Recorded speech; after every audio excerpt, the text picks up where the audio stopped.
acceptable to people. I consider they said color, but I consider everybody to be color. And so I got upset, and I seen the guy there, and I seen he didn't have no fear of being what he was at. And so I took it upon myself to just put some fear in him. And I still didn't see the fear, so I got out there hostile, so I did something to him that I regret. And I wish I would have never done it to him, because myself always been open to everybody, and I've been cool with everybody. But that one particular day, I just, found myself hostile towards this white man. And then in prison, I had my journeys in prison, I experienced, a lot of stuff in prison, I can say, hostility coming from, everywhere, young men growing up in an environment that was conducive to our, to our spiritual needs and our mental health and our physical health. And so, we became hostile towards each other, and we beat up on each other a whole lot. And I carried over to Louisville, and it carried over to Lebanon, OSP, and it continued on for a long time. It became, routine for me, I like to get in fights. I didn't want to have no job.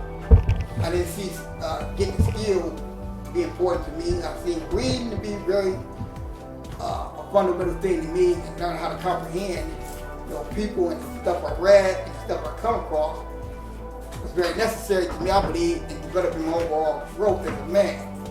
And I made different conversions while I was in prison, from religious experiences to 5% to even joining the Nation of Islam for a minute. Then I returned back to our original religion, which is Sunni and Christianity.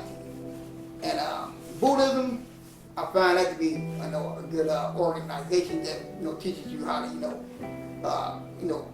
get rid of those things that cause you to have problems with other folks, like jealousy, enviness, and all that stuff. And I learned that all suffering is permanent, and so that you can endure to the end, and you can always regain your focus and stay mindful. You can always stay happy in that moment. And so I value education, though, mostly over anything I have done in life. I always found myself wishing that I would stay in school, because I can't write that good, but I can write poetry, but I'm not a good punctuation.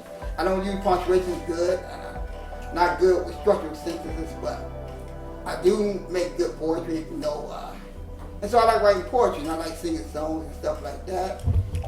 And I like working out. Boxing is one thing I like to do, and I did look to the boxing pro, and so I boxed pro, and I found myself boxing the established Reebok shoe company. I had a boxing match in London against a guy named Lloyd Honeycutt, and that's how we got Reebok started. I won like $50,000 in that fight, and I put it in the Bank of Ontario on 9th Street downtown. And in '93, I think 91, they sent me $1 million in Louisville prison facility, and I took that $1 million and I invested it into Nike. Before that, I had investments in Chevy and Ford and some other places, when I won my boxing matches and stuff like that.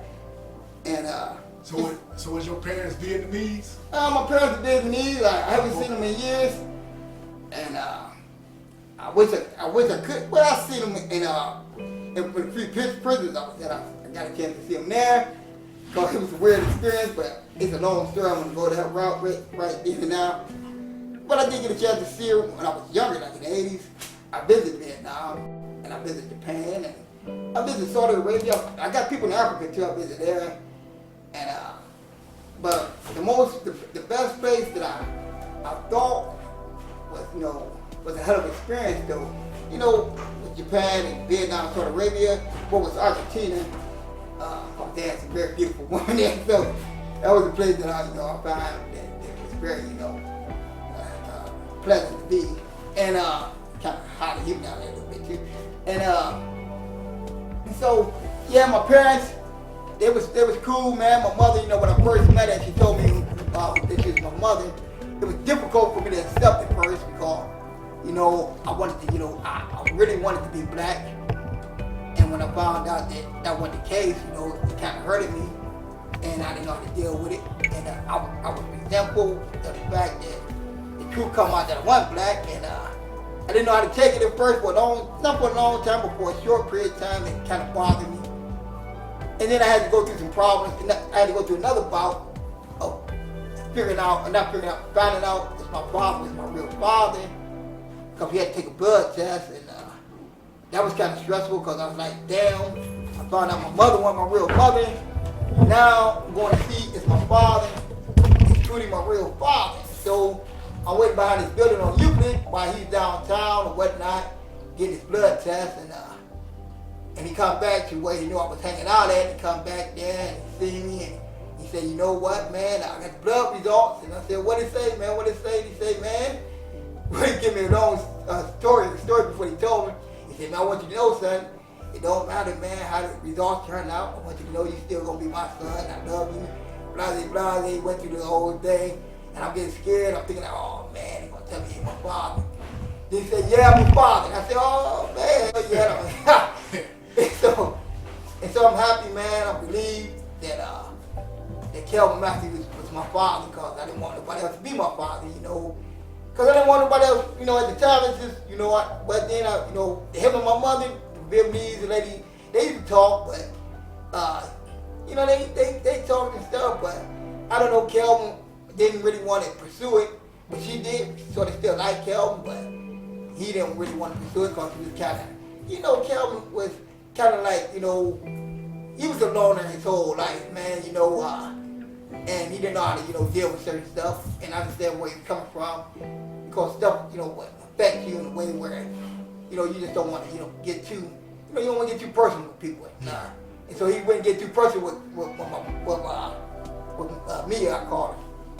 And so he ended up, you know, just venturing off being to himself. And so a lot of these years he lived alone, you know, in his room and shit. So coming up in the 80s, you know what I'm saying, in the city of Cleveland, what, you know, was you representing? Well, who was you representing?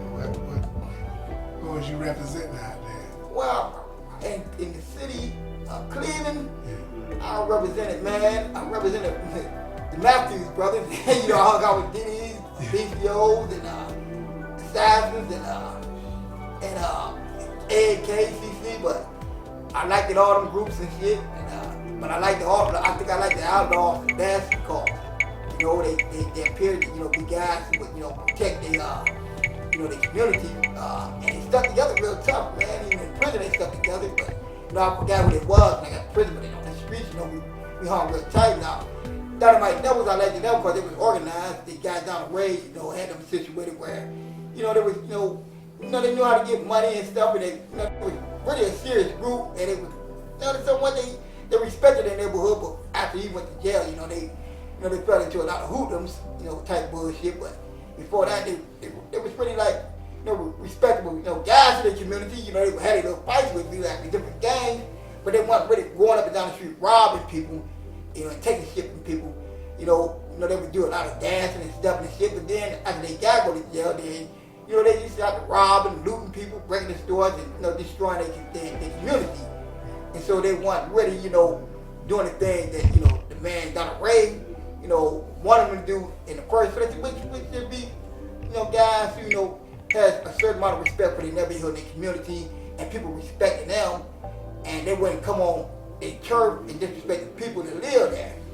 And so I respected that. But AK and CC, you know, they were some, you know, rugged type dudes. They beat up everybody in their neighborhood. They had guys scared in their neighborhood to come down the street, because you had to hook up with CC. If you lived in East Cleveland or AK, you had to hook up and be a part of the gang, and just to walk up and down the street in East Cleveland, especially on Euclid and on Marlowe, just to go to school, you had to be affiliated with them guys, where they gonna whoop your ass and shit every single day, and you had to take a long way to school and a long way to get home, and you couldn't walk through the window mirror, or they gonna whoop your ass and shit. So, you know, learning that experience there in East Cleveland really was the experience that got me, it got me really fighting shit, because, you know, I had to fight, because I got jumped, you know, coming through East Cleveland by, you know, not John Lee, them some guys and shit, Larry and shit, so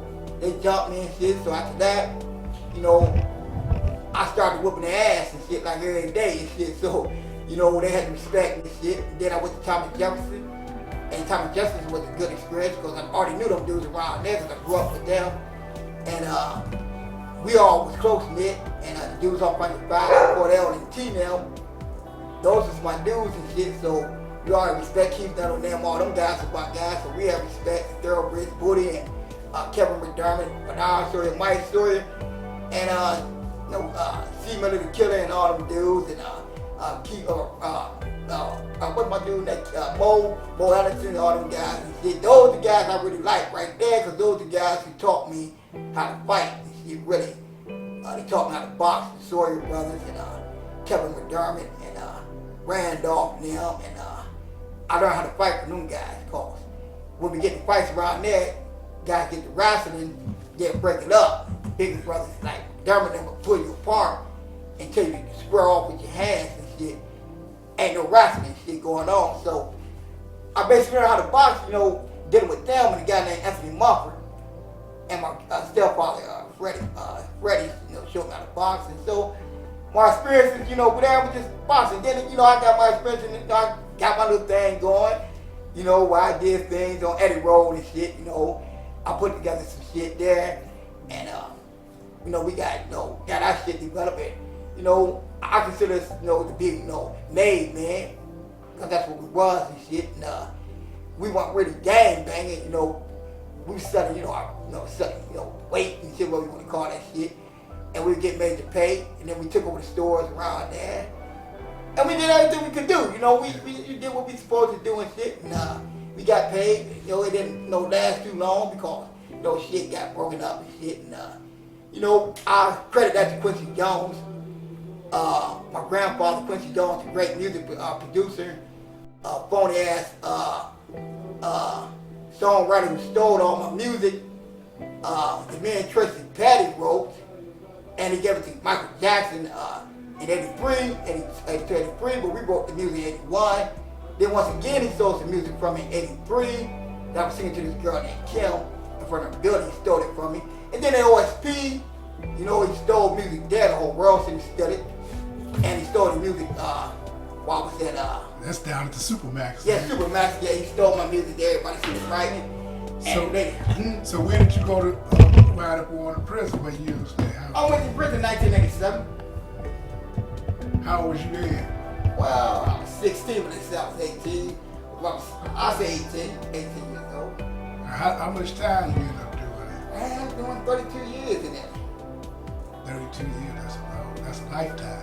Yes, that is. That's a lifetime. What happened that you ended up doing 32 years? Ooh, man, I caught cases and I got 2 riot cases in there. Caught cases in there and from the street and in there. I caught a case on the street with aggravated robbery. Then I caught an assault case. It was a riot in Lucasville. Then I caught another assault case on an officer in Lucasville. And so those two extra cases added on to my sentence, determined that I was going to end up doing 32 years.